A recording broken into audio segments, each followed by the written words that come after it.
My name is Dr. Lanre Shonekon. I'm the Group Managing Director of Lashon Links Group of Company.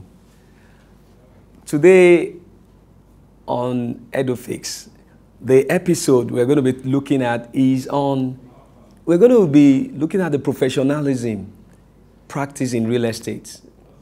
What are the different professionals that's built in that real estate environment? We're going to be looking at that today.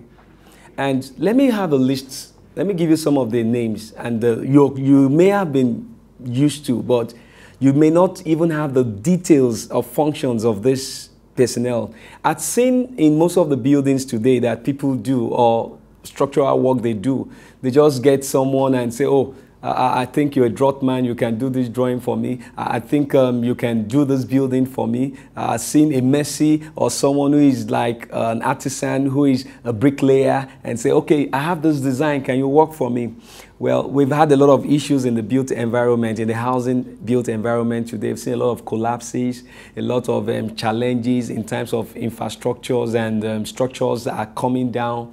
There are a lot of reasons to this, and I think that is why we need to educate ourselves on the professionals in this built environment. Now, let's look at them.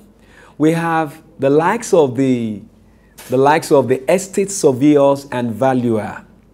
We have the land surveyor, we have the town planner, we have the architects, we have the quantity surveyor, we have the builder. The builder ranges from the civil, the mechanical, the electrical engineers. All these are various personnel that are in this environment. Now, let's look at who is really an estate surveyor and a valuer. Yeah, this set of people are those that have been given they have the knowledge, they have been trained and skilled and certified in order to help in terms of making, if you need to assess or find out about a particular properties that you may want to buy into or you sell, they will give you the details. They are professionals that they have been trained to sell. They've been trained to, they can give you the estimate cost of what that property may look like. Some of you have built your properties and you're looking for someone to sell. Sometimes you go to estate agents. No, the professionals responsible for that, they are estate surveyor and valuers. They are surveyors because they survey, they understand the terrain, and they are valuers because they have the calculative metrics they use in being able to say, oh, you can't sell this house for this purpose, or you want to buy into some properties. It could be landed properties. They have understanding of the different expectation in terms of cost and sales. So you must look for an estate surveyor who will help you in your negotiation. Where you have to go for a negotiation, they can help you to give you vivid advice that will become an impact and help you to cut off all excesses. They already have some metrics they use, and in some various locations based on development, they can tell you, no, in this area, you shouldn't buy at this cost because you will not get a return on your investment. And sometimes when you build also, you will have some challenges. Those are the estate surveyors and valuers. We're going to look also at the people we're calling the land surveyor. Many times we confuse them. Who is a land surveyor? A land surveyor is a trained and skilled person that has also been certified. The job is basically to take measurements. They have different devices and instruments they use in taking measurement of landed properties, and their job is to help you to ascertain. They tell you the perimeter of a particular land. They have instruments like geodetics. They use photometric. They have cadastral surveying, topography. All these measures they had to use in order to help you. Sometimes the lands are undulating, they are value-like. So you may just be seeing a land and you think that is a flat, a table land. No, they have specialized instruments to help you to know that, oh, this land you're buying is waterlogged. You might not even see it because the water level might not be on the surface. They had the opportunity to let you know that, oh, the perimeter, the size, the person is selling to you and says that he's selling this hectares of land to you, or these acres of land to you. They are the one that can give you the accurate measurement of that particular size of the land you're buying into. So next time when you're buying your land, ensure you have a land surveyor to take care of all that. Then who is a town planner? We have the town planners that many times the challenges we see in some of the states today or in a particular local government or environment where you have slums is because there are no regular special town planning. Now, what do they do? They are to harmonize the different plots of lands in a large expanse. They had to do the networking of the roads that leads into states, into streets. They do what we call a developed preparation of layout. The layouts are of various sizes. They have the ones that you do for maybe particular environment. For example, maybe a location, a city, a town, or a state. Even the nations, they are the ones that do interboundary, like you have the free trade zone today, where you're going to look at the network between a particular country to the other country. It's the work of a town planner. They plan it, and they do it through the different structures, like they have what they call they prepare layout, they have their monitoring plans, and also they do what they call the structural plans. That is who a town planner is. You must look for one. And many of you are used to the architect. Most times projects are just given out to architects. Yes, they are different type and they are of different stages. They need to be qualified. You must look for a qualified architect, the one that has gone through all the rudiments, schooled and certified. They have those they call draughtsmen who just do the drawings. And like in Nigeria today, we have the Polytechnic also offering architecturing. So you must ensure that you have the right personnel who have been certified, and their job is to do designs. They put architectural drawings down. You tell them, this is what I want my house to look like, or this is what the structure is going to look like. They are there to put this design down. They design the environment. They are there to also supervise. Most of the time, their work is to bring your view into the paperwork and then to the physical on the land. That is who an architect is. So next time when you're trying to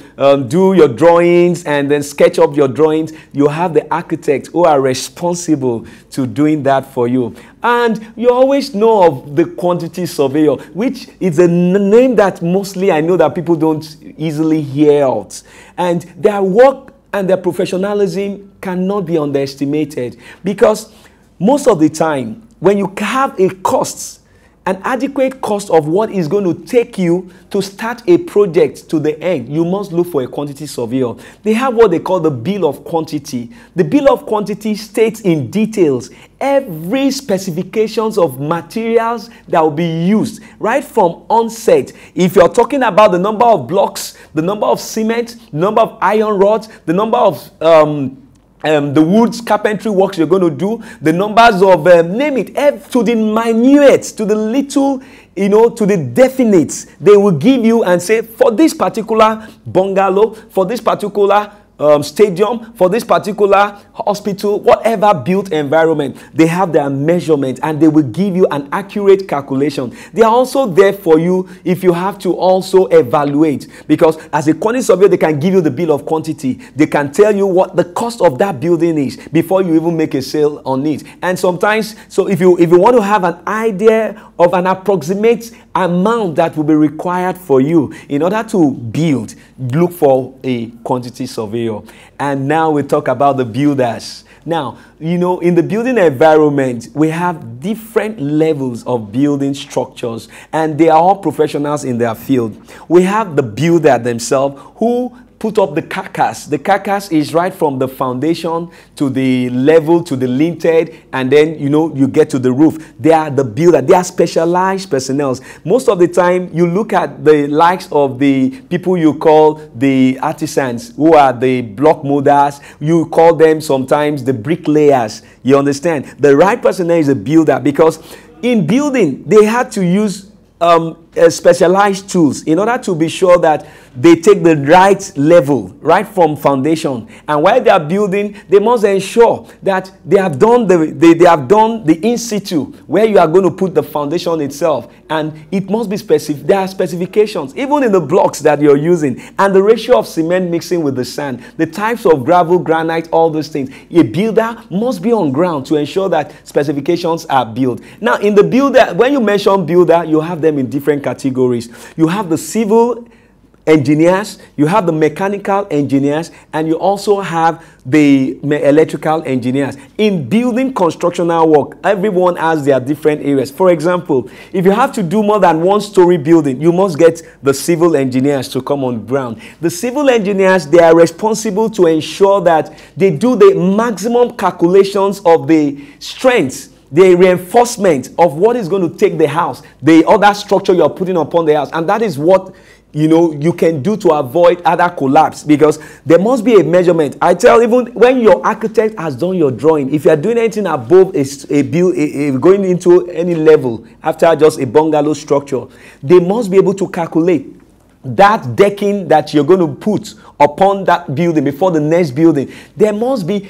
able to know the reinforcement. What you are putting on top is what you have below. Is it able? The type of foundation you have made, is it going to be able to carry the structure? And all these things require civil, because they are going to use a lot of structural drawings and use calculations, angles, and all that to be sure that you have the right ones. And you have the likes of the mechanicals. When you're done with the house, they're going to be the one, your roofing, sometimes you call them carpentry, but a mechanical engineer comes up and put all the finishings, like the plumbing aspect, all this we call in building. It's not the mechanical one you talk about in automobile, but they are mechanical, because all the other infrastructures that finishes the house, like the decking, like the roofing, like the plumbing and all that, goes into that. We call it mechanical. While we have the electricals, where they finish up with all the necessary connections, either it's inbuilt, either it's on the surface, and in different ways, all the different components that would either you'll be using maybe for your AC socket, your lights and your baths and all those things, everything that has to do with electricals, they are responsible. The electrical engineers, they also have calculations, because they must be able to know the numbers of what you're using in terms of devices that you will be having in the house, and the type of different cutouts and the meters and all that we will need. And so you must, and then the right materials that will either be used, because they are of different mesh and of different thickness. So you must ensure you engage these professionals in your business. They are the personnel that are responsible. And in the next episode, I will be looking at what one of the major area in the real estate industry, which has to do with infrastructural development. Till I come your way next time, I remain your anchor, Dr. Larry. Bye for now.